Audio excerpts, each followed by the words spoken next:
بھارت کو واضح پیغام دیا ہے کہ پاکستان کسی سے نہیں ڈرتا۔ ان کو کہا گیا ہے کہ حملہ بتا کر کریں گے، ہم ان کی طرح بزدل نہیں۔ چین نے ایک بار پھر کشمیر کے معاملے پر پاکستان کے موقف کی حمایت کی۔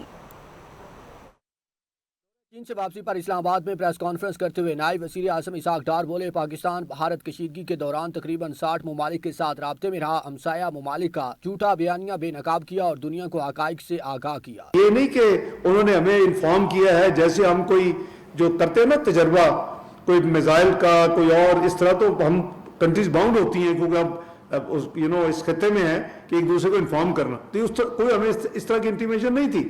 وہ یہ ضرور کہتے تھے کہ یہ جو جگہ ہے جی یہاں ہے، اب آج دنیا آگے دیکھے کہ وہاں کیا ہے، وہاں تو معصوم شہریوں کو یعنی شہید کر دیا گیا، زخمی کر دیا گیا اور مسجدوں کو شہید کر دیا گیا۔ سینیٹر اسحاق ڈار نے کہا کہ چین اسٹریٹجک ڈائیلاگ کا اگلا سیشن اسلام آباد میں ہوگا۔ پاکستان، چین اور افغانستان کے وزرائے خارجہ کے سہ افریقی اجلاس میں افغان مہاجرین، علاقائی صورتحال اور تجارت سمیت دیگر اہم امور پر گفتگو ہوئی۔ ٹیررزم پہ بالکل بات ہوگی، ٹیررزم پہ تمام کنٹریز کے ساتھ بات چیت کریں۔ ہم تو سب سے بڑے تو سفرر ہم ہیں، we are the biggest victim of terrorism but the biggest fighter against, biggest victim and the I would say boldest and bravest fighter against terrorism. 90,000 ہم نے اپنے جانیں دے دی، شہید ہو گئے ہیں، $150 ارب کے ہم نے لاس کر لی ہیں۔ ہمارا تو ٹوٹل قرضہ اور ادائیگی 130 بلین ہے، 450 بلین کے ڈائریکٹ اور انڈائریکٹ اکنامک لاسز ہو چکے ہیں۔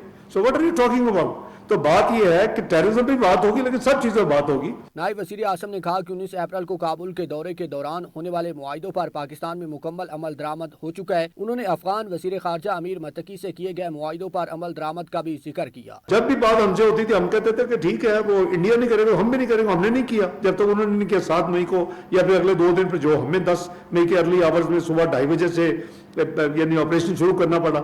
تو ہم بات چیت ظاہر ہے کہ بات چیت ہوگی، بات چیت 2 کنٹریز کے درمیان ہوگی، تو جب انڈیا تیار ہوگا ہم بھی بات چیت کر لیں گے۔ کوئی ہم یہ جا کے ہمیں کوئی بھاگ کے کوئی کسی کی منتیں نہیں کرنی، جیسے ہم نے سیز فائر کے لیے کی تھی۔